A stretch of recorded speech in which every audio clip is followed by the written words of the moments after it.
warahmatullahi wabarakatuh. Waalaikumsalam. Waalaikumsalam warahmatullahi wabarakatuh. Alhamdulillah, alhamdulillahirabbil alamin wa bihi nasta'inu ala umurid dunya waddin. Wassalatu wassalamu ala sayyidina Muhammadin wa ala alihi wa ashabihi ajma'in amma ba'du.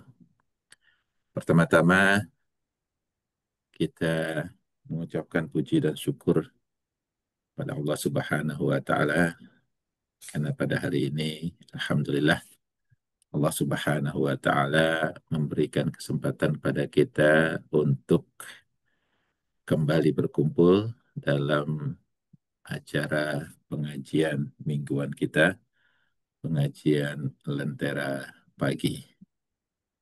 Salawat dan salam pada Rasulullah Sallallahu Alaihi Wasallam dan juga pada keluarganya, pada sahabat-sahabatnya, dan juga kepada semua pengikutnya.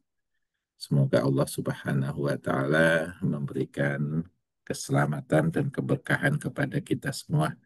Amin amin ya rabbal alamin. Saya sudah share videonya, bisa dilihat ya. Bisa kelihatan? Sudah, Mas. Sudah, Sudah ya. Mas. Ya. Oke.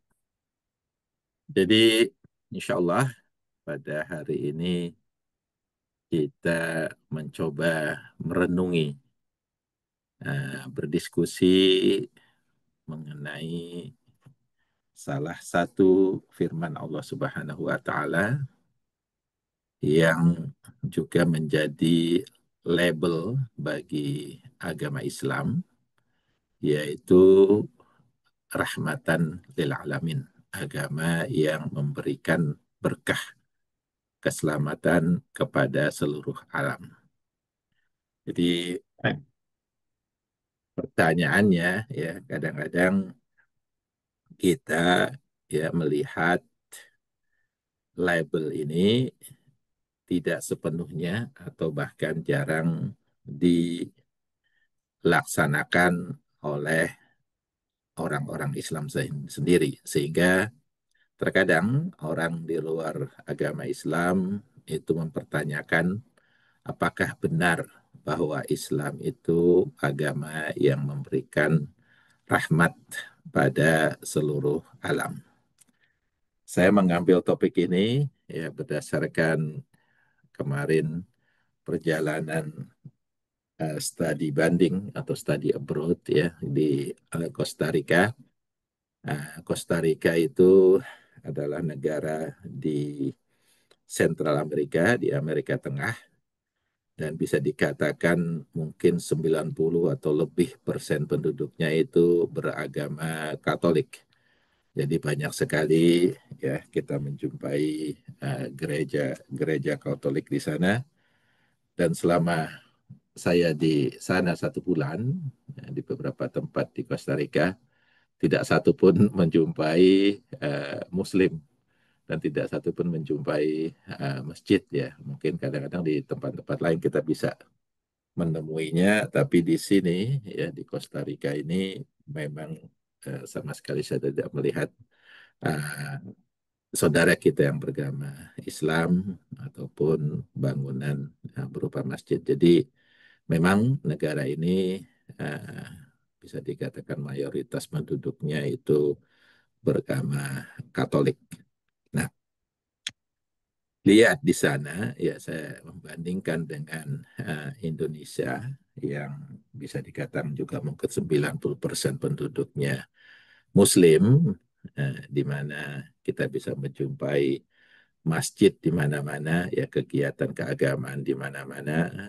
Tetapi kalau dibandingkan dengan apa yang mereka lakukan, ya menjaga yang kita sebut dengan rahmatan lil alamin, ya rahmat bagi seluruh alam, saya bisa melihat perbedaan yang sangat menyolok. Ya kalau di Costa Rica itu mereka sangat mementingkan ya menjaga kelestarian alam ya, yang secara notabene adalah bagian dari memberikan rahmat kepada alam semesta itu sendiri. Dibandingkan dengan di Indonesia, yang kebetulan juga kemarin saya ke Indonesia melihat bagaimana penduduk ya, kita itu sangat tidak memperdulikan masalah lingkungan hidup. Ya, bisa dikatakan juga tidak memperdulikan atau memberikan rahmat bagi alam itu sendiri.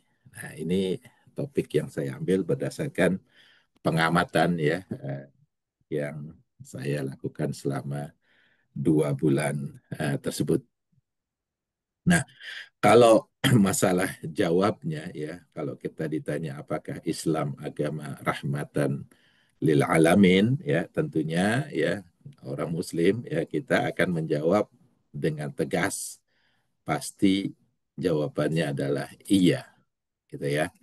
Karena apa kita menjawab iya? Karena ya label ini ataupun ketegasan ini langsung ya diucapkan atau difirmankan oleh Allah Subhanahu wa taala dalam surat Al-Anbiya, ini surat 21 ayat 107.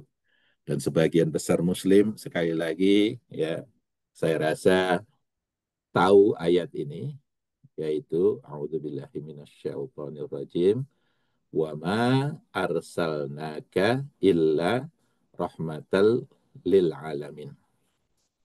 Dan tidak ya kami utus engkau ya Muhammad ya dalam hal ini membawa agama Islam illa kecuali rahmatan menjadi rahmat lil alamin ya bagi seluruh alam.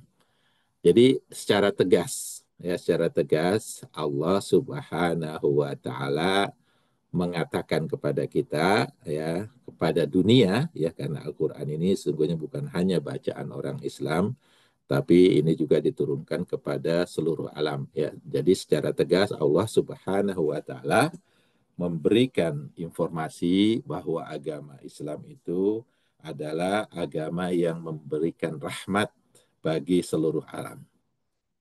Nah, karena ini datangnya dari Allah Subhanahu wa taala dalam Al-Qur'an, ya kita tahu bahwa Al-Qur'an itu kita sebut juga sebagai kalamullah, artinya perkataan Allah.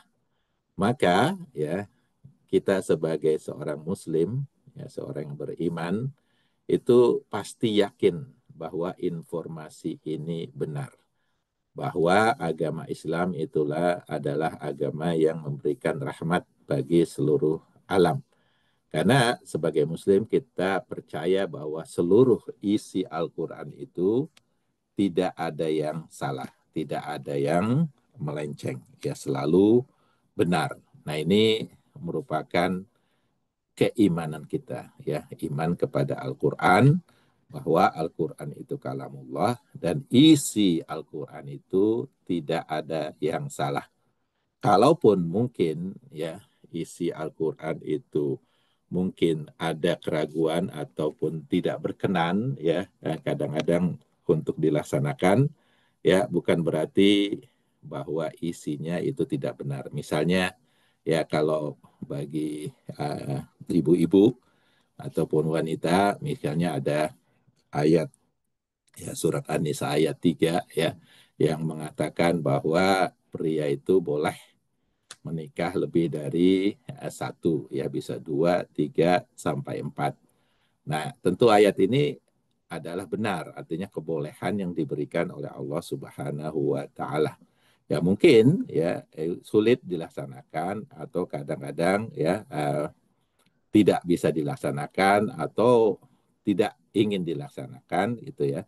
Tapi itu tidak berarti bahwa ayat tersebut isinya salah. Ya. Demikian juga misalnya ada ayat mengenai pembagian warisan. Itu ya, pembagian warisan itu surat An-Nisa ayat 11, 12 dan seterusnya. Nah, itu juga walaupun ya mungkin sulit dilaksanakan atau bahkan banyak dari muslim yang tidak melaksanakan, bukan berarti ayat itu tidak benar. Nah, Demikian juga dengan ayat anjuran berjihad misalnya. Ya mungkin banyak yang takut untuk melaksanakannya atau tidak mau melaksanakannya, tapi tetap saja ayat tersebut adalah kalamullah yang artinya uh, isinya itu benar. Allah sendiri ya apa namanya berfirman ya dalam surat Al-Baqarah surat 2 ayat 2, "Dzalikal kitabu la raiba fih hudal lil muttaqin." Bahwa kitab Quran ini tidak ada sedikit pun keraguan di dalamnya yang merupakan petunjuk bagi orang-orang yang bertakwa. Jadi Allah menegaskan bahwa dalam Al-Quran ini tidak ada keraguan sedikit. Jadi seluruh ayat dalam Al-Quran itu benar adanya. Ya, tidak ada satupun yang salah. Ya. Nah, bahkan ya kalau kita pelajari ya dalam Al-Quran itu bukan hanya kalimat ya yang benar, bahkan pemilihan kata dalam Al-Quran itu juga sangat tepat. Jadi ada ilmu tersendiri yang mempelajari kata dalam Al-Quran. Jadi setiap pemilihan kata itu ternyata tepat sekali ya. Bukan hanya kalimat, bahkan kata itu sendiri ya dipilih oleh Allah Subhanahu wa taala secara tepat karena ini kalamullah, perkataan Allah, dan tentunya semuanya sempurna gitu ya. Sebagai contoh ini ada beberapa kata ya di dalam Al-Qur'an yang artinya hampir mirip ya, tapi digunakan dalam kondisi yang berbeda ya sehingga artinya pun akan berbeda. Sebagai contoh misalnya ya di surat An-Nisa ya ayat 4, surat 4 ayat 82, ketika Allah Subhanahu wa taala ya menyuruh kita mempelajari Al-Qur'an, kata yang digunakan itu yatadabbaru. Afala yatadabbarunal Qur'an. Di sana Allah Subhanahu wa taala tidak menggunakan yatafakkaru, memikirkan, tapi tadabbur. Nah, tadabbur ini itu lebih tinggi dari sekedar memikirkan, dan tadabbur ini ya, itu untuk mempelajari sesuatu yang memang tidak ada cacatnya, tidak ada kesalahannya di dalamnya. Dalam hal ini Al-Quran. Jadi kita itu tidak menatafakkaru Quran, tapi kita diminta oleh Allah Subhanahu wa taala untuk tadabbur Quran, bukan tafakkur Quran. Nah, coba kita lihat misalnya ya kalau kita teruskan ayatnya ya afala yatadabbarun al-Quran. Apakah mereka tidak mentadabaru tadaburi Al-Quran? Walau kana min indi ghairillah, jika Al-Quran ini ya tidak dari Allah, ya, lawajadu fihi ikhtilafan katsira, maka tentu banyak isinya yang bertentangan. Jadi ketika kita mentadabbari Quran, kita akan melihat bahwa seluruh isinya itu selaras, seluruh isinya itu sempurna. Kata Allah, jelas ini dari Allah. Kalau bukan dari Allah, pasti isi Al-Quran ini banyak pertentangannya, gitu ya. Ya seperti juga misalnya buku-buku yang lain ya, buku pelajaran sekolah, kadang-kadang uh, karena bukan ya karena ini karangan manusia ya kadang-kadang ada aja kesalahannya, makanya ada edisi 1, edisi 2, edisi 3, edisi 4 dan seterusnya. Tapi Al-Quran itu cuma satu edisi, nggak ada edisi pembaharuan. Karena apa? Karena isinya semuanya benar. Jadi digunakan kata tadabbur. Nah, coba kita bandingkan misalnya dengan surat Ali Imran. Ini surat nomor 3 ayat 191. A'udzu billahi minasyaitonir rajim. Alladzina yadhkurunallaha qiyaman wa qu'udan wa 'ala junubihim wa yatafakkaruna fi khalqis samawati wal ardh. Rabbana ma khalaqta hadza batila subhanaka fakina adzabannar. Ini ada beberapa kata yang hampir mirip ya, yazkuru ya, mengingat. Ya, mengingat itu juga sesuatu yang kita lakukan ya secara aktif ya, untuk mempelajari sesuatu juga. Termasuk dalam hal ini adalah Allah. Nah, digunakan yazakkaru, yaitu mengingat, zikir, ya. Qiyamah wa yatafakkaru. Nah, di sini kita lihat ada kata-kata memikirkan. Yatafakkaru na fi khalqis samawati. Ketika Allah Subhanahu wa taala memberikan atau menaruh kata yatafakkaru ini, itu untuk apa? Untuk ciptaan Allah Subhanahu wa taala. Jadi yang kita pikirkan itu bukan Allahnya, ya, ya bukan Allahnya, ya bukan Al-Qur'annya, tapi yang yatafakkarunya itu yang kita pelajari, kita pikirkan itu adalah ciptaannya, ya ciptaannya. Jadi kata yatafakkaru, ya berpikir itu, ya mencari ilmu itu ditujukan untuk ciptaan Allah Subhanahu wa taala. Makanya kadang-kadang ada ketika kita mempelajari ilmu, ketika kita melakukan penelitian misalnya, itu bisa kita menemukan kesalahan, kebenaran, kita ulang lagi dan sebagainya. Ini adalah bagian dari tafakur. Ya, tafakur artinya memikirkan atau mempelajari ciptaan Allah Subhanahu wa taala. Kita bisa lihat di sini ada tiga kata yang hampir mirip, tapi penggunaannya berbeda. Untuk Al-Quran itu nggak digunakan tafakur, tapi tadabbur.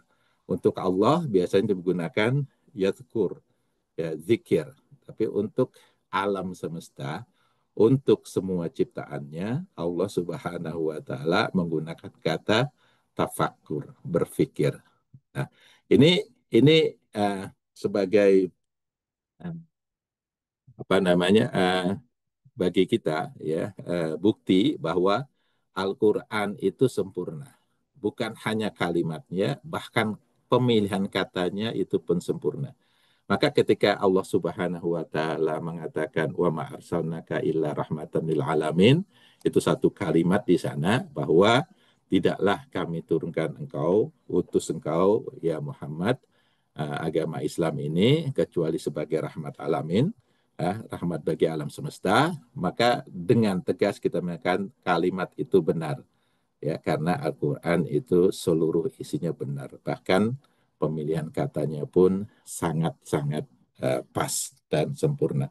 Banyak lagi kata-kata kalau dipelajari di Al-Quran itu, setiap kata itu memang sudah pas tempatnya, ya sudah pas tempatnya. Saya rasa Syekh Nu'man Ali ini paling sering nih apa namanya memberikan pelajaran mengenai isi Al-Quran, ya pemilihan kata dan sebagainya. Nah, ini satu alasan kenapa label bahwa agama Islam itu rahmatan lil alamin benar, karena apa? Karena yang mengatakan adalah Allah. Ini kalamullah, otomatis kita percaya ya bahwa Islam itu adalah rahmatan lil alamin. Ya. Nah, ini sebagai pembanding lagi salah satunya bahwa dalam Al-Quran itu pemilihan kata itu sangat sempurna adalah ketika ada firman, ya, surah An-Nahl, surah 16 ayat 43, wa ma arsalna min qablika illa rijalan nuhi ilaihim. Kami tidak mengutus sebelum engkau ya Muhammad melainkan laki-laki yang kami beri wahyu kepadanya, ya. Fas'alu ahla dzikri in kuntum la ta'lamun. Ini yang saya ingin tekankan di sini adalah penggunaan kata ahla zikri. Ya, bertanyalah kepada, ya, ahli zikir. Ya, jika kamu tidak taklamun, tidak mempunyai ilmu atau tidak mengetahui. Mungkin kalau bagi orang materialistik gitu ya, ini pemilihan katanya kok zikir, kok orang yang berzikir yang kita tanya gitu loh. Bukan orang yang berpikir yang kita tanya. Jadi Allah Subhanahu wa taala memerintahkan kita bertanya kepada ahli zikir kalau kita tidak tahu. Tapi tidak, ya, diminta bertanya kepada ahli fikir. Ahli fikir tadi kita katakan ya tafakkaru itu adalah orang-orang yang mempelajari ciptaan Allah, termasuk misalnya saintis, astronomis, ekonomis, semuanya itu termasuk dalam ahli fikir, ya. Jadi kata Allah jangan jangan tanya ke mereka, tapi justru tanyanya kepada ahli zikir, orang yang ingat. Tadi kita lihat bahwa zikir itu biasa digunakan untuk mengingat Allah Subhanahu wa taala. Jadi tanyalah pada orang yang mengingat Allah, ahli zikir, orang yang ahli dalam berzikir jika memang kita tidak tahu. Karena apa? Karena beda sekali dengan antara ahli zikir dengan ahli fikir. Ahli zikir itu dalam Islam dikatakan adalah orang yang memang mempunyai pengetahuan yang benar. Pengetahuan yang benar dari Allah Subhanahu wa taala, dan pengetahuan itu tetap kebenarannya. Ya, sehingga kalau kita bertanya, ya kita bertanya pada orang yang memang pengetahuannya benar dan sempurna. Kita tidak bertanya kepada ahli fikir. Ahli fikir itu saintis misalnya, itu kadang-kadang benar, kadang-kadang salah. Ekonomis ya, kadang-kadang benar, kadang-kadang salah gitu. Jadi di sini kenapa penggunaan kata ahli fikir bukan ahli ahli fikir. Ini salah satu lagi yang menunjukkan bahwa Al-Quran itu memang memang kalamullah. Jangan jadi kata-katanya itu memang sangat tepat ya. Bahkan ya bukan hanya kalimat, bahwa pemilihan kata pun sangat tepat dalam Al-Qur'an. Nah, ini juga dibahas ya di beberapa tempat, kenapa Mbok menggunakan ahli zikir, nggak ahli fikir dan sebagainya. Itu untuk jawaban yang pertama. Apakah memang Islam itu rahmatan alamin? Ya, jawaban kita tegas yang pertama, iya. Karena apa? Karena yang mengatakan itu adalah Allah Subhanahu wa taala. Karena itu adalah firman Allah Subhanahu wa taala. Nah, jawaban yang kedua ya, kalau kita kembalikan menjawab ya pertanyaan, benarkah agama Islam itu agama yang memberikan rahmat pada alam semesta, ya, ya berdasarkan ya perintah-perintah agama, larangan-larangan agama, ya apa kewajiban kita dan sebagainya, maka kita juga mempunyai jawaban bahwa iya, memang agama Islam itu adalah agama yang memberikan rahmat bagi seluruh alam. Ya, nah kalau kita lihat misalnya banyak sekali ayat Al-Qur'an yang memerintahkan ya, yang mewajibkan kepada muslim untuk selalu berbuat baik dan adil serta mencegah kerusakan dan kemungkaran. Nah, dari perintah-perintah ini, ya, dari kewajiban-kewajiban ini, dari aktivitas-aktivitas yang diharuskan, diwajibkan kepada Muslim ini, ya, jelas sekali itu akan memberikan dampak ya, pada kerahmatan dalam alam semesta ini. Misalnya Allah Subhanahu wa taala berfirman, ini salah satunya ya adalah dari di dalam surat Ali Imran, surat 3 ayat 110. Ya, juga kita mungkin sering dengar ayat ini ya. Kuntum khaira ummah. Engkau ini atau kalian ini ya muslim ini adalah the best umat. Ya, umat yang terbaik. Umat yang terbaik. Jadi umat Islam itu kata Allah umat yang terbaik. Ya. Dan kita percaya ini kenapa? Karena Allah yang mengatakan. Kenapa? Ya, apa syaratnya sebenarnya? Mengapa umat Islam itu dikatakan sebagai umat yang terbaik ya untuk seluruh manusia. Kuntum khaira ummatin ukhrijat linnas ya, yaitu umat yang terbaik yang dilahirkan untuk manusia, untuk seluruh alam. Karena apa? Lihat yang pertama, kata Allah, ta'muruna bil ma'ruf. Ini syarat umat terbaik ya. Kenapa Islam itu umat terbaik? Karena apa? Karena ya umat Islam itu selalu berbuat kebaikan atau menyuruh atau mengajak kepada kebaikan. Yang kedua, watan hauna anil munkar. Dan umat Islam itu ya adalah umat yang mencegah kemungkaran. Baru yang terakhir, watu minunabillah, dan beriman kepada Allah Subhanahu wa taala. Dalam ayat ini, kenapa waktu minubillah itu dikebelakangkan? Karena ternyata ya untuk menjadi umat yang terbaik itu ya menyuruh atau berbuat kebaikan, mencegah kemungkaran itu lebih diutamakan ya dari keimanan itu sendiri. Jadi ini yang dipentingkan lah ya. Artinya yang pertama untuk menjadi umat terbaik itu ya harus berbuat baik dan mencegah kemungkaran. Ya, bahkan ya umat yang non muslim pun kalau mereka melakukan yang dua ini ya kita akan mengatakan wah negara ini negara yang sangat rahmatan lil alamin, sangat baik karena apa? Negara ini kok penduduknya baik-baik, selalu membantu ya, tidak ada kriminalitas, alamnya terjaga dan sebagainya ya. Ya, bahkan sebelum yang ketiga, sebelum keimanan kepada Allah Subhanahu wa taala. Jadi di sini ya Allah Subhanahu wa taala ya memberikan bahwa kepentingan utama sekarang ini untuk menjadi umat yang terbaik itu lakukan ini, berbuat baik, mencegah kemungkaran. Nah, ini yang apa namanya? Menunjukkan bahwa umat Islam itu atau suatu umat itu umat terbaik kalau mereka bisa melakukan hal ini. Ya. Makanya di sana kemudian Allah mengatakan, walau amanah ahlul kitab lakana khairul lahum. Jika orang ahlul kitab itu melaksanakan ini ya berbuat baik, ma'ruf dan sebagainya dan juga beriman pada Allah maka sangat baik buat mereka. Ya, kalau kita ketahui ya sebagian katakanlah ahlul kitab negara-negara misalnya modern ya mereka sangat menjaga lingkungan mereka, mereka apa namanya selalu memberikan bantuan dan sebagainya misalnya ya. Ini kita katakan ini negara yang aman, tentram, baik dan sebagainya ya. Kata Allah, kalau mereka tambah dengan yang beriman ini ya, maka itu akan lebih baik lagi untuk mereka ya. Uh, minhumul mu'minun wa aksaruhum fasikun. Sayangnya kata Allah ya sebagian kecil dari mereka beriman, tapi sebagian besarnya mereka itu fasik, tidak beriman.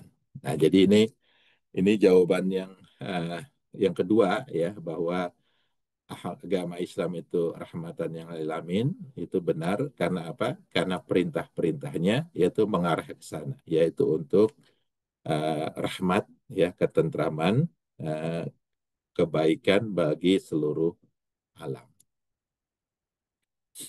Nah ini uh, ayat yang lain ya yang memerintahkan Muslim untuk berlaku uh, adil, baik dan adil. Dari surah An-Nahl ya surah 16 ayat 90. Ini Pak Bowo kalau ngasih khutbah Jumat pasti ya biasanya membaca ini ya di akhir-akhir khutbah.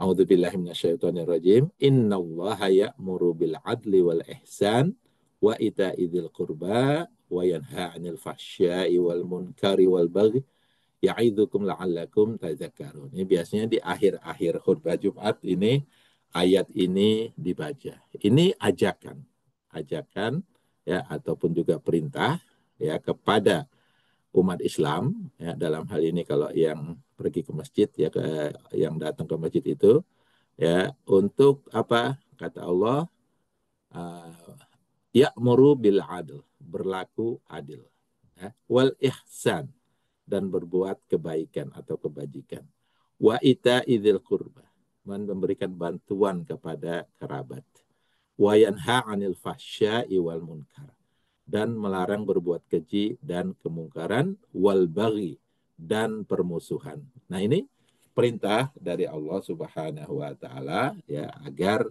umat Islam itu selalu berlaku adil, berbuat kebajikan, memberikan bantuan, melarang perbuatan keji, mungkar dan permusuhan. Nah, dengan melaksanakan ini ya tentunya ya lingkungan tersebut akan menjadi lingkungan yang baik, yang penuh rahmat, keberkahan. Gitu. Kemudian di surah An-Nisa, ya, Nisa ini surat 4, ayat 135. Saya rasa ayat ini juga ditaruh di dinding salah satu universitas, ya, kalau saya lupa Harvard atau MIT. Ya, yang masalah bagaimana Islam itu mengajarkan atau memerintahkan berbuat adil, bahkan terhadap diri sendiri. Ini landasan hukum sebenarnya, ya, landasan hukum bagi umat Islam ya dalam bertindak. Dalam hal ini misalnya kalau ada yang terkena masalah hukum, maka gunakan ayat ini, ya, digunakan ayat ini. Nah, kita lihat di Indonesia justru ya ayat ini tidak dipakai. Karena apa? Karena biasanya hukum hanya berlaku untuk orang yang lemah, orang miskin, tapi tidak berlaku untuk orang yang kaya ataupun keluarga atau kerabat. Padahal ya Allah Subhanahu wa taala memerintahkan kita untuk berlaku adil. Ya ayyuhalladzina amanu kunu qawwamina bil qisti syuhada alillah. Wahai orang-orang yang beriman, jadilah kamu penegak keadilan dan saksi yang adil karena Allah. Jadi di sini berlaku atau berhubungan dengan hukum di sini, ya. Para hakim, jaksa, ya, penuntut umum, pembela, ya, advokat dan sebagainya. Ini sebenarnya harus menggunakan ayat ini kalau dia seorang muslim, ya. Apa itu? Ya, jadilah kamu penegak keadilan, jadilah saksi yang adil, jadilah hakim yang adil. Ya, walau ala anfusikum, walaupun ya, walau itu udah bahasa Indonesia, jadi walaupun ala anfusikum, walaupun atas diri kalian sendiri. Artinya, kalau kita melakukan kesalahan, kalau kita melakukan kriminalitas misalnya, ya, kita tidak mencari-cari cara agar kita bebas dari hukuman. Karena apa? Karena Allah memerintahkan kita supaya adil. Nah, bahkan kalau kita yang menjadi pesakitan, kita tetap harus adil, tetap harus memberikan ya, kesaksian yang benar, walaupun nanti mungkin menjadi hukuman bagi kita. Karena ini perintahnya. Nah, ini perintah dari Allah. Walaupun kesaksian itu memberatkan dirimu sendiri.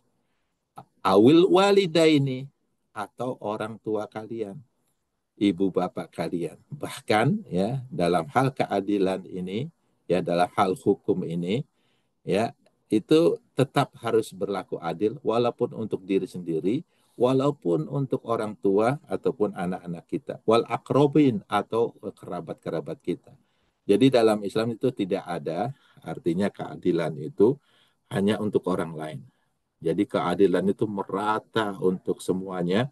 Bahkan ya kalaupun itu jatuh kepada diri kita sendiri, orang tua kita, anak-anak kita, kerabat kita, kalau kita seorang hakim misalnya, keadilan itu tetap harus dilaksanakan. Makanya ayat ini ya ditaruh di dinding salah satu universitas di Amerika untuk memberikan uh, pengetahuan bahwa justru Islam itulah yang paling adil, yang paling menjunjung keadilan.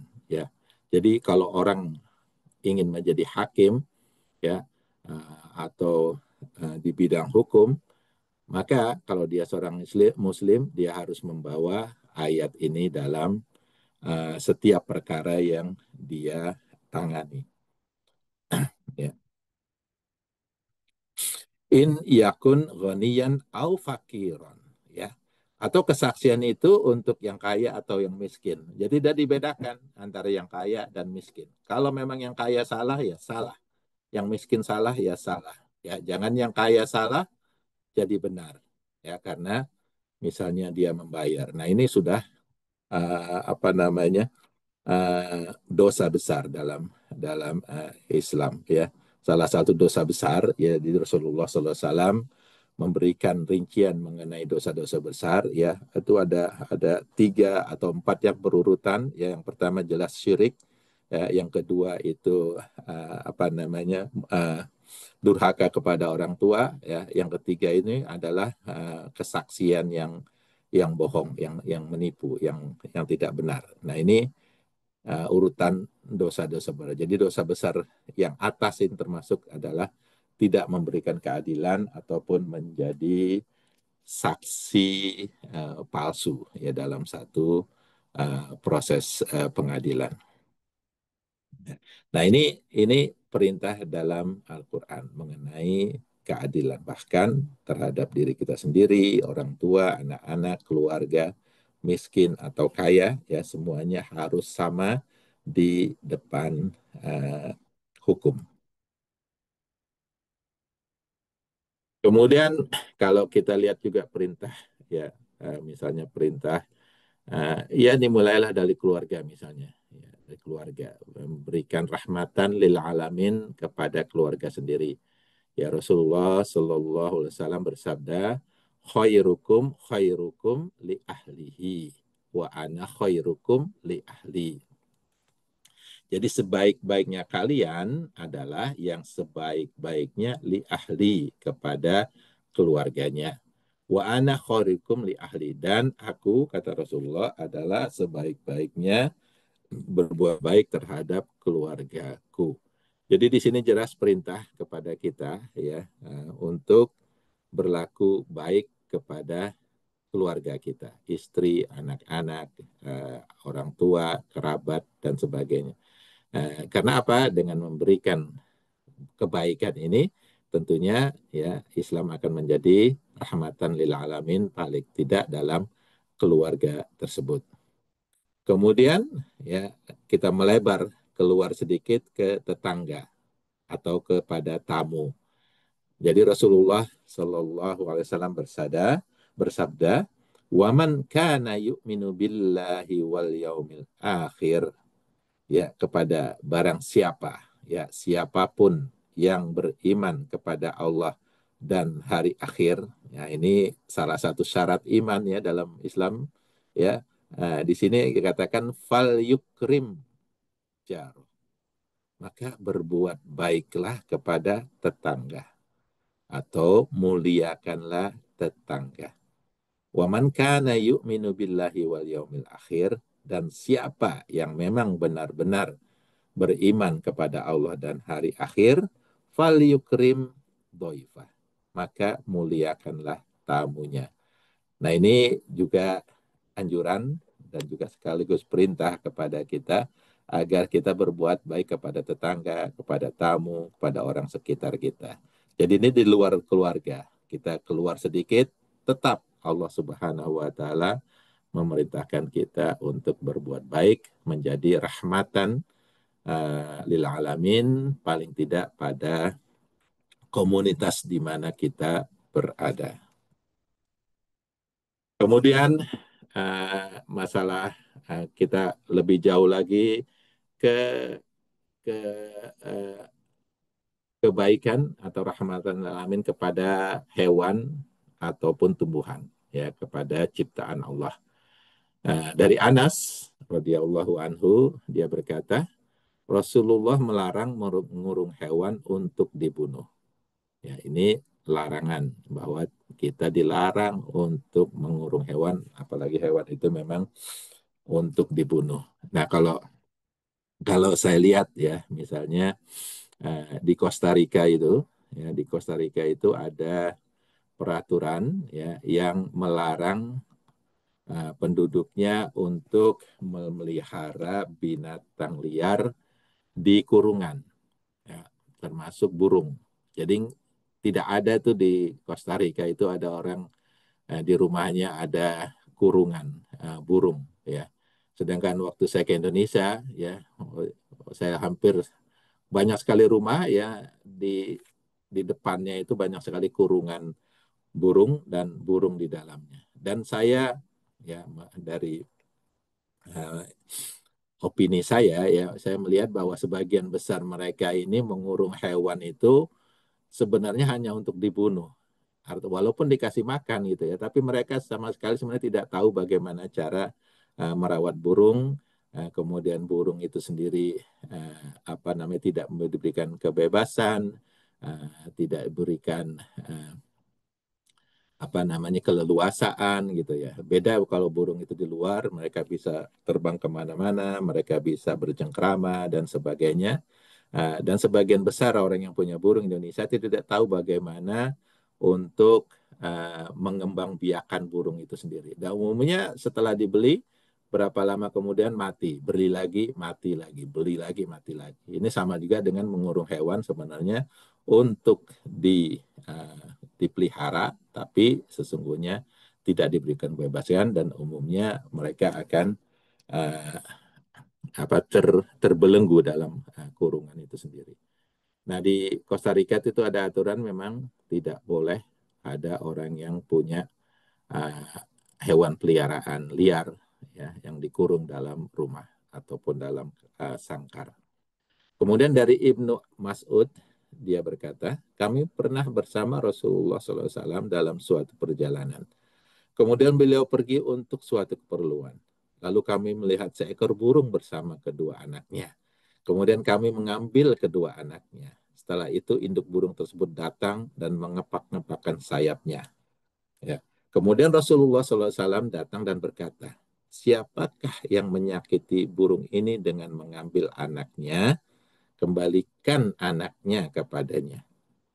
Kita lihat di sini perintah dari Rasulullah SAW, jangan pisahkan ya burung tersebut dengan anaknya. Ya, biarkan mereka berkembang biak di alam, jangan diambil, gitu ya. Kemudian Rasulullah SAW melihat sarang semut yang telah kami bakar. Kemudian beliau bersabda, siapa yang telah membakar sarang semut ini? Kami katakan kami. Beliau berkata, sesungguhnya tidak layak untuk menyiksa dengan api, kecuali Rabb, penguasa api. Ini juga larangan kita menyiksa binatang-binatang lain, ya termasuk semut di sini, ya yang dibakar sarangnya. Rasulullah SAW melarang melakukan hal tersebut. Nah, ini bagaimana Islam mengajarkan rahmatan lil alamin bahkan kepada hewan yang mungkin kita anggap tidak berguna ataupun lemah seperti semut-semut tersebut. Ibnu Umar meriwayatkan bahwa suatu ketika dia melewati beberapa pemuda Quraisy yang mengurung seekor burung untuk sasaran memanah. Mereka membayar kepada pemilik burung setiap panahan yang tidak mengenai. Tatkala mereka melihat Ibnu Umar, mereka lari berpencar. Lantas Ibnu Umar berkata, siapakah yang melakukan perbuatan ini? Allah Subhanahu wa taala telah melaknat orang yang melakukan hal ini. Sungguh Rasulullah Shallallahu alaihi wasallam mengutuk orang yang menjadikan makhluk bernyawa sebagai sasaran menembak atau memanah. Jadi ini lagi ya juga bagaimana ajaran Islam ya sangat sangat baik ya, sangat relevan ya untuk bahkan ya untuk makhluk hidup ya seperti burung yang digunakan sebagai sasaran. Jadi ini Rasulullah melaknat orang yang melakukan hal ini. Kemudian dari Ibnu Umar lagi bahwa Rasulullah SAW bersabda, ada seorang wanita yang disiksa di neraka disebabkan seekor kucing yang dikurungnya hingga mati kelaparan. Lalu wanita itu pun masuk neraka karena dia tidak memberinya makan dan minum ketika mengurungnya dan tidak pula melepaskannya sehingga kucing itu dapat menyantap serangga tanah. Nah, ini bagaimana sekali lagi Islam itu sangat rahmatan lil alamin bahkan kepada makhluk selain manusia. Nah, ini untuk yang tumbuhan. Ini bagi yang suka berkebun, uh, hadis ini atau perintah ini mungkin akan menambah semangat berkebun ya walaupun ya kadang-kadang ya orang bilang ngapain berkebun ngabisin duit aja kan ya mendingan beli misalnya kita berkebun menanam cabai tomat gitu ya kadang-kadang lebih murah beli daripada daripada nanam sendiri gitu kan udah harus beli tanahnya beli bibitnya beli pupuknya nyiramnya tiap hari dan sebagainya itu kadang-kadang mengeluarkan uang yang lebih banyak dibandingkan beli langsung. Tapi kalau kita lihat anjuran ya, dari Rasulullah SAW ini, maka kita insya Allah akan lebih semangat lagi bercocok tanam atau menanam pohon-pohon atau tanaman. Dari Anas ya, dari sahabat Anas ya, Rasulullah SAW bersabda, tiada seorang Muslim yang menanam pohon atau menebar bibit tanaman, lalu hasilnya dimakan oleh burung atau manusia, ya, dimakan atau oleh burung atau manusia, melainkan ia akan bernilai sedekah bagi penanamnya. Jadi nilai ya bercocok tanam ya kalau kita menghasilkan baik kita makan ataupun dimakan oleh hewan-hewan lain ya, maka nilainya itu sedekah bagi kita. Nah, ini bayangkan ya kalau kita udah nanam, kemudian walaupun kita ambilnya sedikit atau dimakan oleh binatang lain, itu tetap ya mendapatkan pahala sedekah di sisi Allah Subhanahu wa taala. Nah, ini untuk tanaman bagaimana Allah Subhanahu wa taala sesungguhnya yang menyarankan kita atau memerintahkan kita untuk bercocok tanam atau menanam pohon karena banyak sekali keuntungan ya dari menanam pohon. Bukan hanya untuk kita, tapi juga untuk lingkungan sekitarnya. Ya, kalau kita belajar biologi, tanaman itu kan memberikan udara yang segar buat kita, memberikan naungan, memberikan apa namanya produksi buah-buahan dan sebagainya. Itu sangat besar manfaat tanaman bagi kita dan juga lingkungan. Makanya dalam Islam itu ya bahkan diberikan bonus ya bahwa bagi yang menanam pohon itu ada pahala sedekah di sana, pahala sedekah. Karena memang secara logika memang benar karena tanaman yang kita tanam itu memberikan manfaat tidak hanya untuk kita tapi juga untuk lingkungan sekitarnya. Dan ini bagian dari sedekah ya. Sedekah adalah mengeluarkan sesuatu yang kita berikan kepada lingkungan. Ya, kalau sedekah misalnya sedekah uang kita berikan kepada orang yang memerlukan. Kalau sedekah pohon ini ya diberikan kepada lingkungan hewan-hewan yang memerlukan, ya termasuk kita sendiri, ya memerlukan udara yang segar, suasana yang asri dan sebagainya. Ini ada hadis lagi yang juga memberikan kita arahan agar kita mau bercocok tanam atau menanam pohon dari sahabat Mu'adz bin Anas radhiyallahu anhu. Rasulullah SAW bersabda, siapa saja yang mendirikan bangunan atau menanam pohon, ya, niscaya itu akan bernilai pahala yang mengalir selama, ya, selama bermanfaat bagi makhluk Allah yang bersifat Rahman. Jadi kalau apa yang kita tanam, selama itu tanaman itu ada, selama tanaman itu besar, memberikan manfaat kepada lingkungan sekitarnya, kepada hewan-hewan, kepada orang-orang dan sebagainya, maka pahalanya ini termasuk pahala jariah. Pahala yang berkelanjutan. Apa itu pahala jariah? Adalah pahala yang pahalanya tetap diterima oleh orang yang memberikan atau melakukan ini, walaupun orang tersebut telah meninggal dunia. Itu definisi dari pahala jariah. Jadi selama pohonnya itu ada, selama pohonnya itu hidup dan memberikan manfaat kepada lingkungan sekitarnya, ya, maka pahalanya tetap mengalir kepada dia yang menanam, ya, walaupun dia telah meninggal dunia, karena jatuhnya pahala jariah. Maka di sini juga dibilang bangunan. Ya, bangunan ini misalnya kalau dia membangun masjid, membangun madrasah, membangun sekolahan, membangun jembatan, ya, yang semuanya ya bermanfaat bagi lingkungan, bagi orang-orang sekitar, bagi masyarakat, dia akan tetap mendapat pahalanya walaupun dia telah meninggal dunia selama ya bangunan itu masih berdiri. Masjidnya masih berdiri, digunakan untuk sholat, madrasahnya masih berdiri, digunakan untuk belajar, jembatannya masih berdiri, digunakan untuk nyebrang dan sebagainya. Selama itu masih ada, pahalanya akan mengalir terus bagi orang tersebut. Termasuk pohon di sini. Jadi kalau kita bisa menanam pohon, apalagi pohon yang besar, yang rindang, ya, kemudian memberikan manfaat kepada sekitarnya, selama pohon itu ada, ya, maka pahalanya tetap mengalir kepada kita. Nah, ini bagaimana Islam menganjurkan hal ini, yaitu bagian dari rahmatan lil alamin tadi.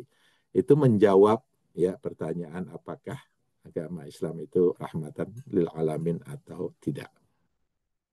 Kemudian ya, ini mungkin hadis berikutnya dari salah seorang sahabat radhiyallahu anhu, ia mendengar Rasulullah SAW bersabda, siapa saja yang menanam pohon lalu sabar menjaga dan merawatnya hingga berbuah, maka setiap peristiwa yang menimpa buahnya akan bernilai sedekah bagi penanamnya di sisi Allah.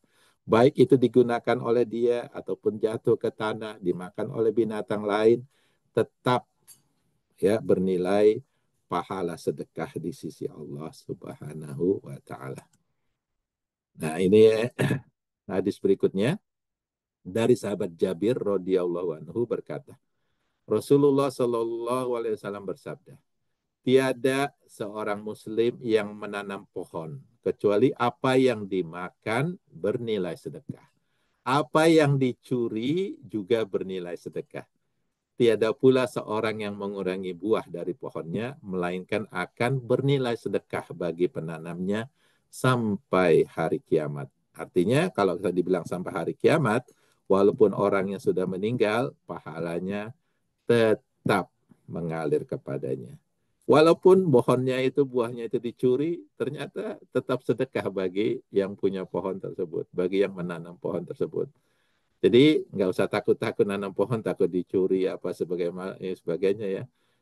Tetap apapun yang terjadi dengan hasil tersebut, dengan pohon tersebut, dengan buah tersebut, itu semua nilai sedekah di sisi Allah Subhanahu wa taala sampai hari kiamat. Artinya ini sedekah jariah pahalanya.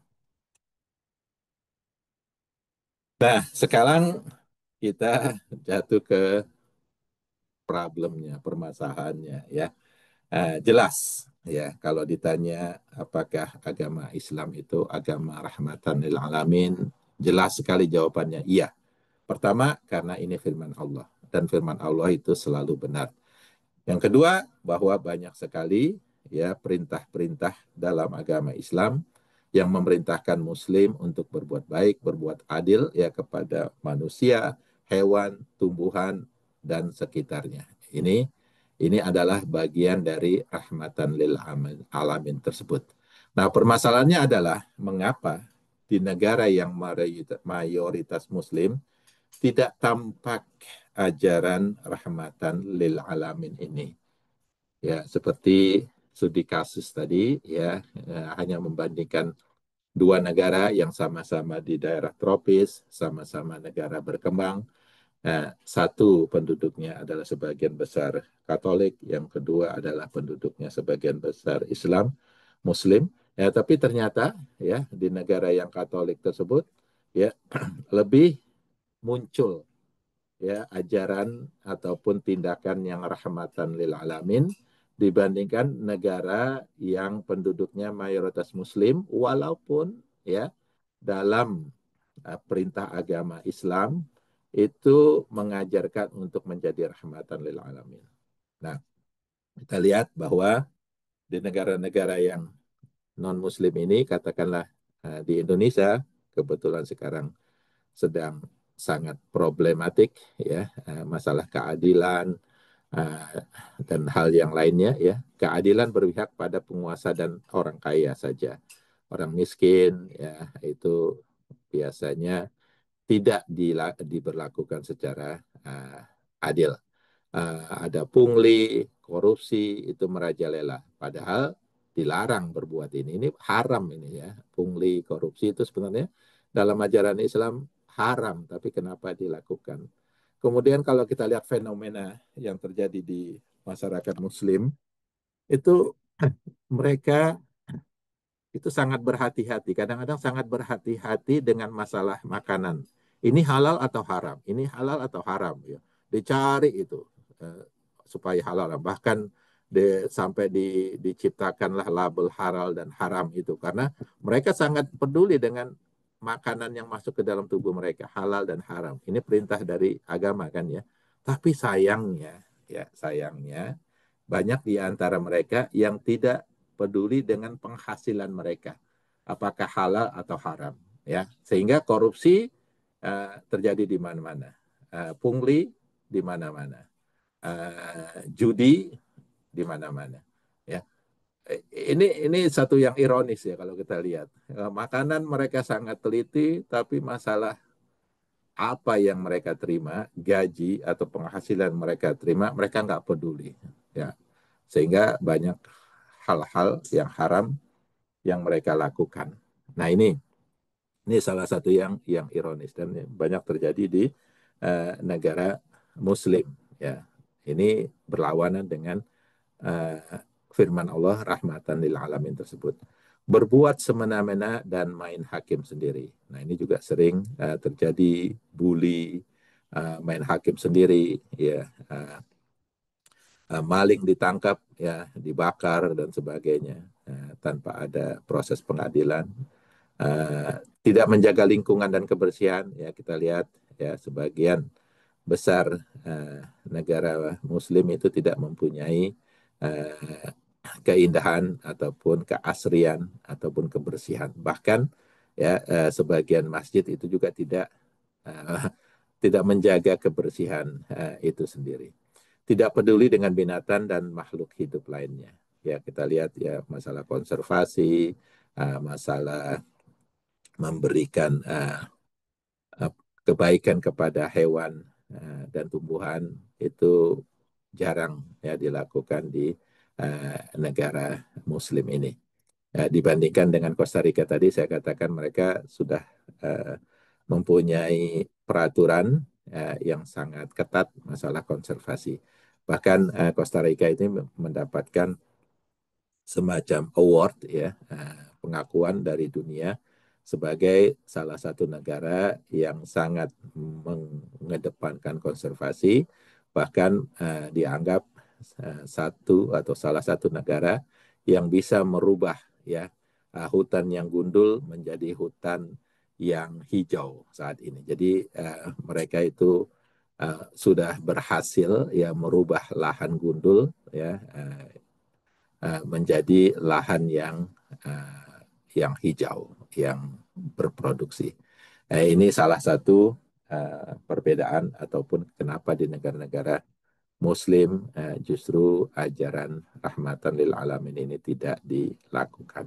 Ya, nah ini yang membuat ya mungkin kita sendiri ya bertanya-tanya kenapa bisa terjadi atau kalau bagi non muslim mereka tidak bertanya-tanya lagi tapi langsung menuduh ya langsung mengatakan agama Islam itu bukan agama rahmatan lil alamin.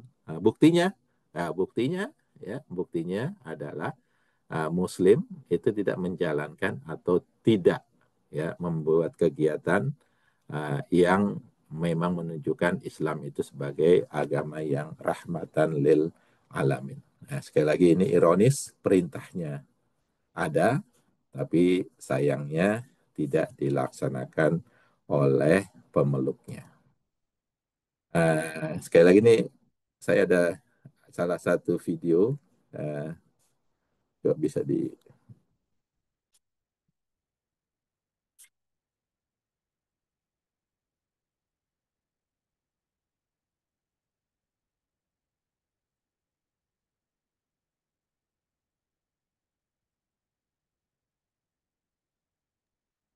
Harus keluar dulu dari presentation mode kali, Mas. kelihatan nggak ini ya? Videonya nggak kelihatan, belum. Nggak kelihatan ya. Bentar. Keluar dari itu aja, dari presentation mode, terus di copy and paste.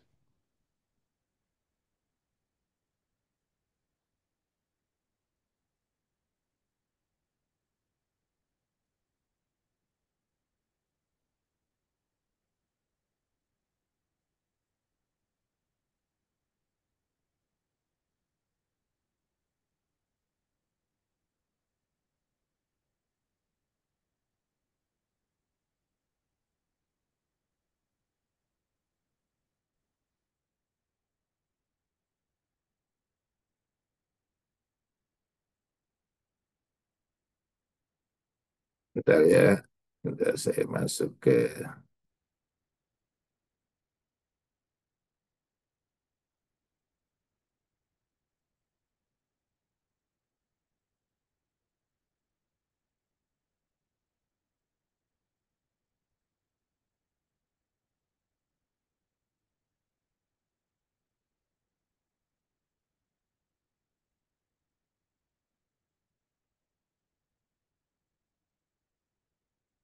Kelihatan?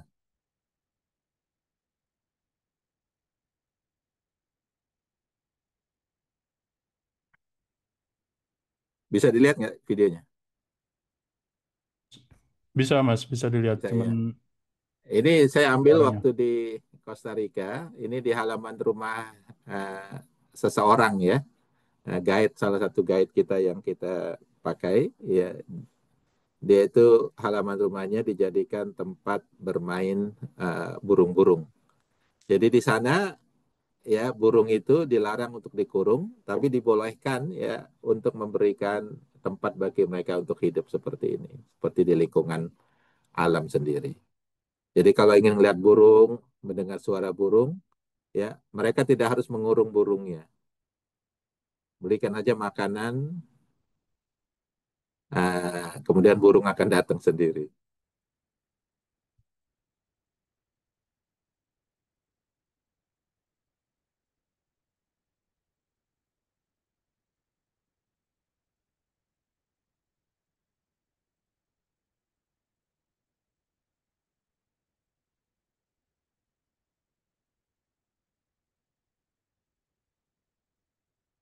Oke,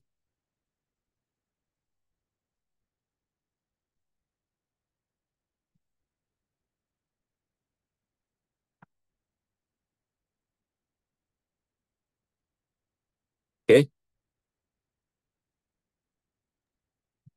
kita balik lagi ke sini,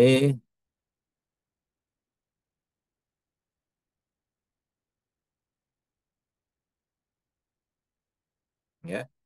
Jadi ini salah satu video yang saya ambil di Costa Rica. Jadi banyak lagi video yang saya ambil sebenarnya yang memperlihatkan bagaimana kondisi hutan konservasi di Costa Rica ya. Kalau kita bandingkan dengan di Indonesia mungkin mereka sudah lebih maju dan juga salah satu pendapatan terbesar mereka ini dari ekoturism. Jadi memang ketika kami itu memasuki daerah-daerah konservasi ini, ya misalnya ada daerah namanya Monteverde Cloud Forest, ya hutan hutan kabut gitu ya. Itu waktu kita masuk itu banyak sekali turis-turis yang juga ikut di sana. Jadi mereka menyediakan guide, kemudian di tempat itu sendiri mereka buat trail gitu ya. Jadi guide itu membawa mereka ke trail tersebut sambil menjelaskan apa yang ada di sana, prosesnya, ekologi, semuanya, ekonomi dan sebagainya. Jadi guide tersebut mereka diberikan pengetahuan yang cukup ya. Jadi guide-nya itu sangat sangat knowledgeable lah ya untuk lingkungan tersebut ya. Nah, ini salah satu hasil pendapatan mereka itu dari ekoturism itu dan memang tidak hampir saya lihat tidak dikatakan tidak pernah sepi lah ya daerah-daerah turis itu ya dari uh, turis-turis yang datang ke sana ya untuk melihat keindahan alam sekaligus belajar ya mengenai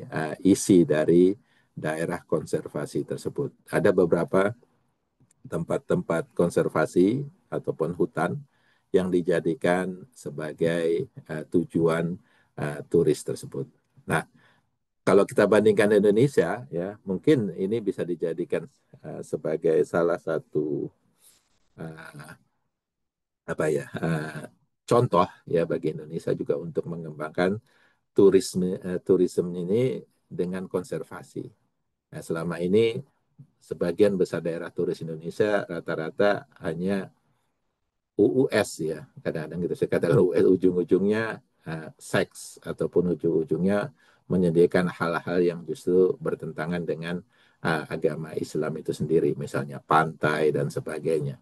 Padahal daerah-daerah konservasi, daerah-daerah yang cantik di Indonesia juga cukup banyak ya kalau dikembangkan menjadi tujuan turis ya yang memberikan pengetahuan ya kepada turis itu sendiri dan juga nantinya juga bisa digunakan sebagai pendapatan devisa negara.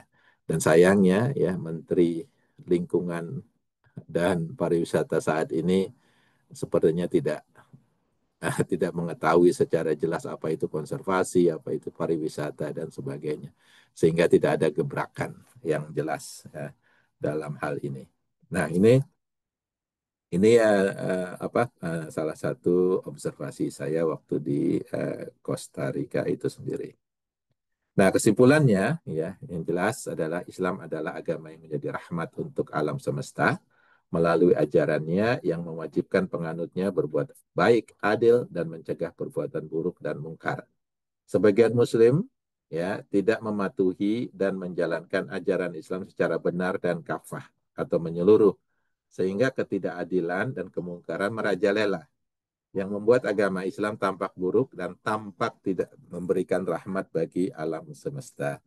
Jadi justru yang non-Muslim melihatnya adalah bagaimana Muslim itu sendiri bertindak atau berlaku, ya. Dan mereka melihat bahwa Muslim itu tidak rahmatan lil alamin.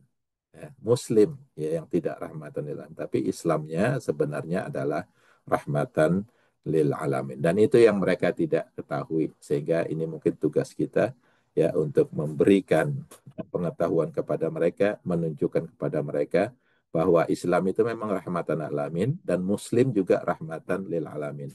Ini tugas berat ya buat kita untuk mendidik ya anak-anak kita, untuk mendidik keluarga kita, ataupun ya Muslim generasi mendatang menjadi Muslim dan Islam yang rahmatan lil alamin. Semoga bermanfaat ya. Silakan saya kembalikan ke Mas Dodi untuk memimpin kalaupun ada diskusi ataupun komentar ataupun question and answer. Silakan Mas Dodi. Terima kasih Mas Agus. Jazakallah khair. Uh, Kathiro, syukron jazilan. Uh, ya, sangat menarik Mas Agus. Banyak sekali hari ini saya belajar dari presentasi tersebut. Dan banyak sekali contoh yang bisa kita ambil dari presentasi tersebut. Misalkan contoh yang karena saya suka ini ya bertanam gitu. Saya nggak realize kalau apa yang kita tanam itu menjadi eh, sumber amal jariah kita. Ya, saya suka nanam ini yang pohon yang berbunga-bunga gitu kan untuk ini untuk lebah-lebah bisa ini eh apa istilahnya itu? Aduh, saya lupa. Koordinasi. Ya, pollination. Pollination karena Penyerbukan, kan yang jadi penyerbukan. masalah di lingkungan ini lebah-lebah itu nggak punya tempat untuk berpolinasi. Jadi saya ngasih itu bunga-bunga di kebun di belakang eh, supaya ini untuk polinasi. Ya mudah-mudahan eh, gitu selain untuk kesehatan juga sumber ini sumber pahala kita itu yang Amin. yang Amin. setelah mudah-mudahan kita pas kita sudah tidak ada di dunia ini akan mengalir terus. Amin robbal alamin. Eh, ya berbicara tentang Islam terus tentang rahmatan lil alamin saya ingat eh, salah satu ustadz pernah bilang gitu. Jadi kalau bicara Islam itu seperti ini, kita memberikan katalog gitu.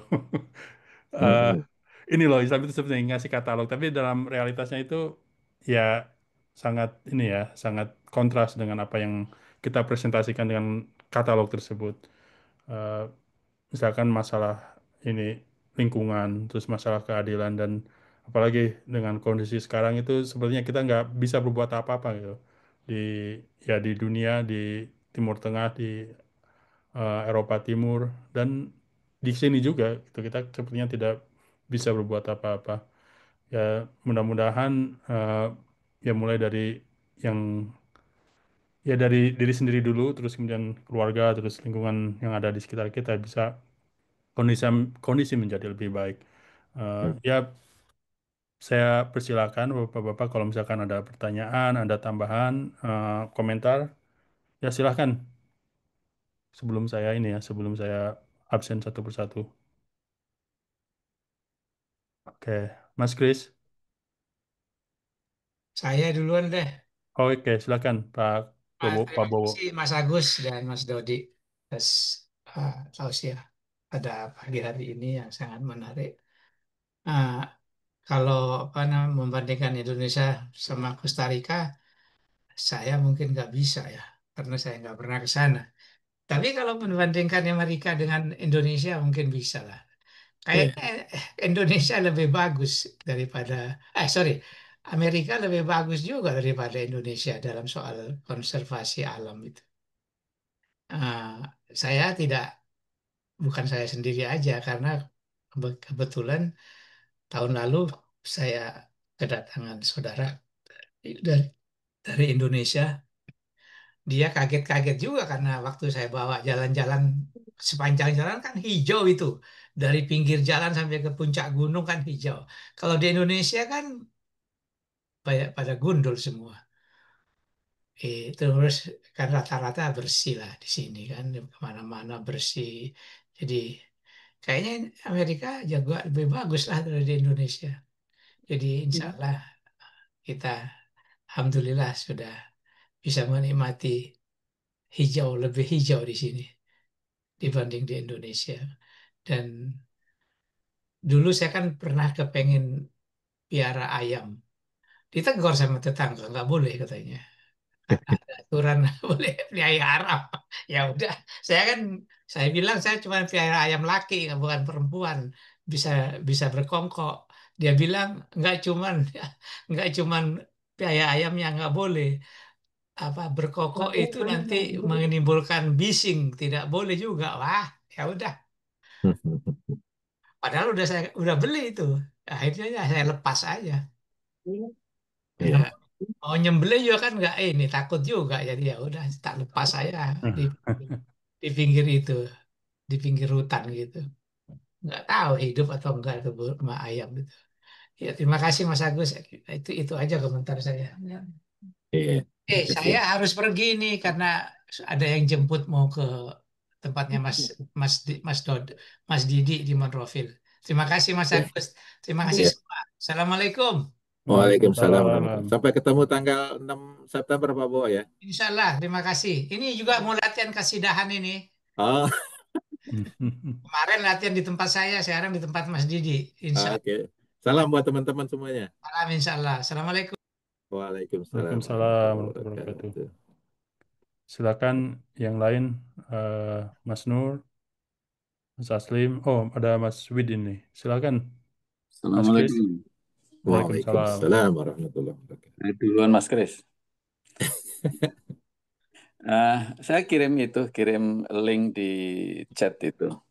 Jadi Iya. di daerah Aceh itu ada YouTuber yang Masya Allah itu amazing ya. Dia kayak bisa berkomunikasi dengan burung gitu. Silakan aja dilihat tuh. Itu channelnya cukup ini followernya, subscribernya sampai 1 juta lebih itu. Jadi bisa gitu. Jadi saya melihat bahwa apa Islam itu tidak membuat kita menjadi baik gitu loh. Jadi siapapun ada potensi menjadi baik karena itu fitrah kan sebenarnya kan ya. Jadi ternyata juga terbukti dimanapun berada kalau ada orang baik itu lingkungan akan baik gitu. Hmm. Regardless itu ada Islam atau tidak itu ini irrelevant karena kalau di hadis juga kan ini eh, apa eh, eh, apa malah di Quran ya yang Rasulullah dikirim itu kan untuk menyempurnakan akhlak kita kan ya. Jadi Iya. akhlak itu sudah ada, sudah eksis gitu loh. Jadi just because we are being Muslim we become good. Itu enggak ini bukan kausalitas gitu loh. Jadi karena banyak juga orang yang non Muslim good gitu loh. Dalam arti good dalam ini ya bermuamalah ya. Jadi Ya, interaksi dengan sesama, interaksi dengan lingkungan, interaksi dengan flora fauna dan lain sebagainya. Jadi uh, Islam tidak menjamin bahwa kita berislam itu menjadi baik dalam arti baik secara muamalat ya. Sudah tentu Islam itu akan menjamin kebaikan ini apa hubungan Allah dengan kita, kita dengan Allah gitu ya. Karena apa sudah tentu orang baik di dunia walaupun nggak Muslim, Allah akan memberikan ini ya, memberikan kebaikan kepada mereka, tapi ya itu tadi karena mereka adalah deny apa makanya mercy Allah hanya limited terhadap orang-orang yang beriman begitu. Tapi kita tahu bahwa ya itu tadi bahwa jaminan Islam itu akan membuat kita orang menjadi baik itu tidak menurut saya. Karena di dunia ini banyak orang-orang baik yang non-Muslim yang memberikan manfaat bagi lingkungan gitu. Jadi dan seperti tadi Mas Agus di Costa Rica pengalaman di Costa Rica, sebenarnya di Indonesia juga ada yang notabene itu di Aceh itu yang YouTuber itu di Aceh. Saya kira itu bisa jadikan model juga dan itu bisa gitu ya.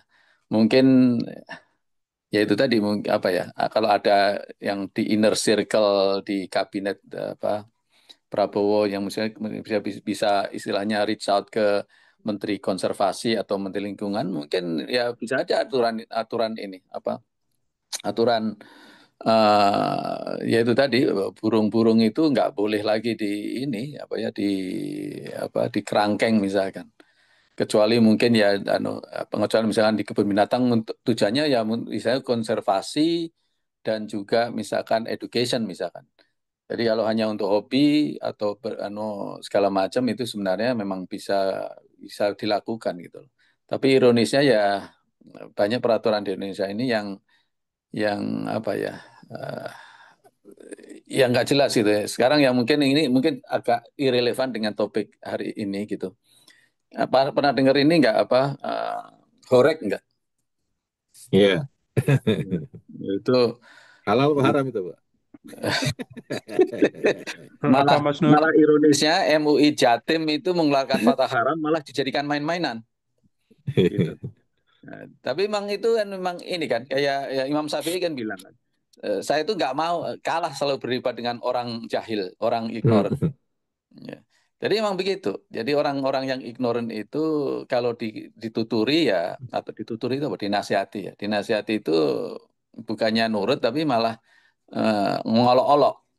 Ya. Tapi mungkin at the end ya dua-duanya ya kurang tepat begitu. Kalau menurut saya ya ya apa ya itulah di Indonesia gitu ya. Reality di Indonesia yang ya, istilahnya kontradiksi antara ajaran agama dengan realitas sosial yang ada gitu. Apa yang salah, walau alam, itu mungkin PR kita semua. Nah, kalau menurut saya misalkan di Amerika seperti Pak Kustim tadi, mungkin Pak Kustim udah ini ya, udah pamit. Amerika lebih baik, ya enggak juga saya bilang, gitu. Corruption di sini jauh lebih masif gitu loh. Ya, jadi terus terang kalau melihat kalau kalau dari studi apa ya kemarin ya manusia paling bahagia itu ternyata Indonesia skornya tinggi gitu loh. Ya gitu. Jadi gimana tolak ukurnya apa? Matrikulasinya apa gitu loh ya. Jadi matrikulasinya apa itu mungkin perlu juga ini dilihat gitu. Karena juga seperti sekarang kan Trump lagi ini lagi apa ngirim tentara federal untuk menguasai DC. Realitinya juga gitu. Katanya DC ya menjadi kumuh gitu. Makanya sekarang wali kota DC lagi ngoprak-ngoprak ini encampment yang itu apa tenda-tenda ilegal yang ada di taman di segala macam itu. Realnya begitu. Ternyata sekarang itu kota-kota besar di US itu mungkin Pak Gusti melihatnya hanya di daerah-daerah yang seperti hijau. Realitinya juga jauh lebih buruk gitu. Jadi homelessness di Indonesia di sini tuh masif sekarang. Jadi homelessness terus kemudian drug opioid addiction segala macam ya masif gitu kayak di California apa San Francisco Los Angeles yang namanya apa kondisi sosial itu apa jadi buruk gitu jadi kita nggak mungkin beyond ngelepasin burung tapi realitas sosialnya juga apa ya, uh, ya saya masih optimis lah Indonesia ini akan jauh lebih baik gitu. Saya kira itu aja, mungkin ini bukan pertanyaan tapi hanya share, share ini aja apa point of view aja. Terima Iya, kasih Mas Dodi. iya, itulah Indonesia. Ya, makasih Mas Nur. Ada lagi yang lain, Mas Asli, Mas Kris, Mas Wid, Dodo? Nggak ada Pak. Makasih Pak Agus udah mengingatkan lagi masalah rahmatan lil alamin. Kalau kata istri saya di sebelah saya ini, Indonesia itu ustadznya sibuk mempromot masalah sunnah itu aja yang dibahas, bukan masalah yang baik-baik tentang Islam itu aja Pak. Makasih Pak.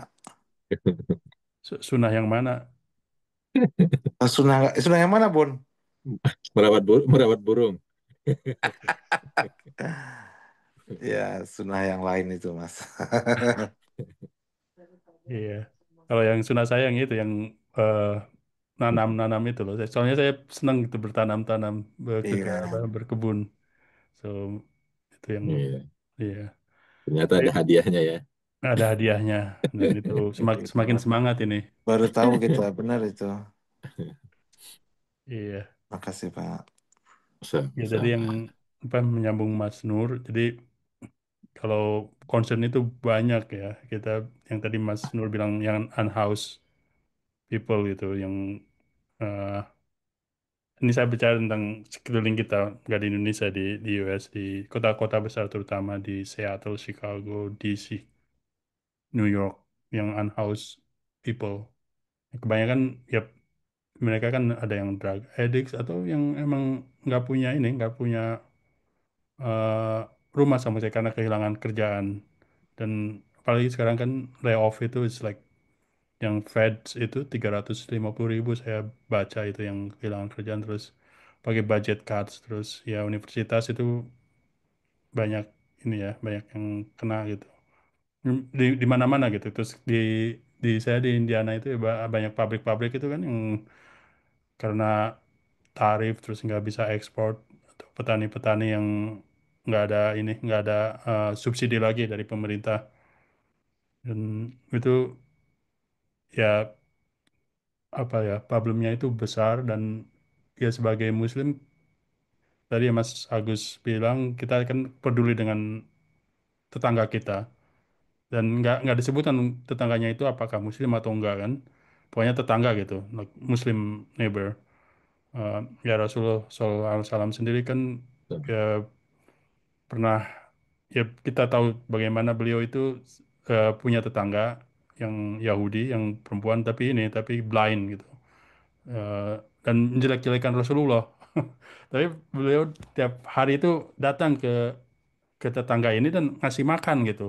Tiap hari ngasih makan meskipun di belakang diomelin gitu. Cuman sampai suatu hari setelah Rasul meninggal, terus ya sunnah atau kebiasaan itu dilanjutkan oleh siapa, Abu Bakar ya. Tapi pas merasa ini kok beda dengan orang sebelumnya lebih baik dari kamu, jauh lebih baik gitu. Orang sebelumnya itu Rasulullah itu yang kamu bilang-bilang itu, yang kamu apa omel-omelin itu. Jadi eh, kalau istilahnya coffee itu kan circle of influence, circle of concerns. Ya concern kita banyak, tapi yang kita punya influence ini, yang apa yang bisa kita lakukan gitu. Eh, se- se- Sekecil mungkin, itu kelihatannya sederhana, kelihatannya simple. Ya misalkan di terutama di Midwest itu kan kita sama tetangga itu smiles and wave gitu. Itu yang saya suka gitu, tinggal di apa di Midwest itu, being kind, being like like smile to our neighbors, itu bagian dari sedekah juga gitu, bagian baik terhadap tetangga. Ya akhirnya I mean, kita sepertinya tidak berdaya, tidak bisa ngapa-ngapain, tapi apa yang bisa kita lakukan meskipun itu kecil, tapi di mata Allah mudah-mudahan bernilai tinggi gitu. Seperti contoh misalkan yang wanita yang immoral gitu, yang memberikan makan anjing, yang ngambil air dari sumur, terus ngasih minum anjing, dan itu menjadikan salah satu cara untuk buat wanita tersebut untuk masuk surga gitu. Jadi banyak banyak banyak apa yang bisa kita lakukan. Mudah-mudahan eh, Hmm. sekecil apapun yang kita lakukan ya di mata Allah bernilai tinggi. Wallahu alam. Silakan Mas Agus. Ya, saya hanya Yang lain. ingin mengomentari Mas Nur aja ya Pak. Emang eh, baik dia Islam, Muslim atau non-Muslim, ya kalau memang dia baik ya tetap baik.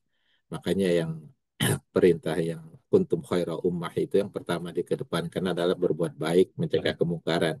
Tapi ada nilai plusnya kalau dia beriman, itu nilai plus. Makanya dikatakan kalau ahli kitab itu orang-orang baik-baik itu beriman, maka sungguh nilai plus buat mereka. Dan alhamdulillah ya kita kita ada iman ya, mudah-mudahan yang dua ini kita terus tingkatkan sehingga sempurna kebaikan itu ya. Kebaikan itu menjadi sempurna yaitu baik dan iman itu sendiri. Ya itu yang mungkin saya ingin komentar. Ya, ada lagi yang lain? Mas Kris pamitan. Silakan Mas Kris. Waalaikumsalam warahmatullahi wabarakatuh. Mas Widodo ini belum ada suaranya. Kalau nggak ada pertanyaan atau komentar lagi, mungkin bisa ditutup Mas Agus dengan Ya, doa penutup dan ya. insya Allah ya. Udah hampir 2 jam ya kita ya. Tidak tidak terasa. Dan mudah-mudahan ya bahan diskusi kita hari ini ya bahan obrolan kita hari ini ya bisa menjadi penyemangat ya buat kita untuk melakukan aktivitas-aktivitas yang membuat Islam dan Muslim itu sendiri secara benar-benar menjadi rahmatan lil alamin. Nah, marilah kita berdoa kepada Allah Subhanahu wa taala agar Allah Subhanahu wa taala memberikan kekuatan kepada kita untuk bisa melaksanakan tugas mulia ini. A'udzubillahi minasyaitonirrajim. Bismillahirrahmanirrahim. Alhamdulillahirabbil alamin. Ar-Rahmanir Rahim. Maliki yaumiddin. Iyyaka na'budu wa iyyaka nasta'in. Ihdinas shiratal mustaqim. Shiratal ladzina an'amta 'alaihim ghairil maghdubi 'alaihim waladdallin. Amin. Bismillahirrahmanirrahim. Nastaghfirullahaladzim. Nastaghfirullahaladzim. Nastaghfirullahaladzim. Allahumma salli ala Sayyidina Muhammadin wa ala alihi wa ashabihi ajma'in. Rabbi firlana wa liwalidina warhamhuma kama rabbayana sighara. Rabbi firlana wa liwalidina wa li jami'al muslimina wal muslimat wal mu'minina wal mu'minat al ahya'i minhum wal amwat innaka antas sami'ul qaribun mujibu da'wat wa ya qadiyal hajat.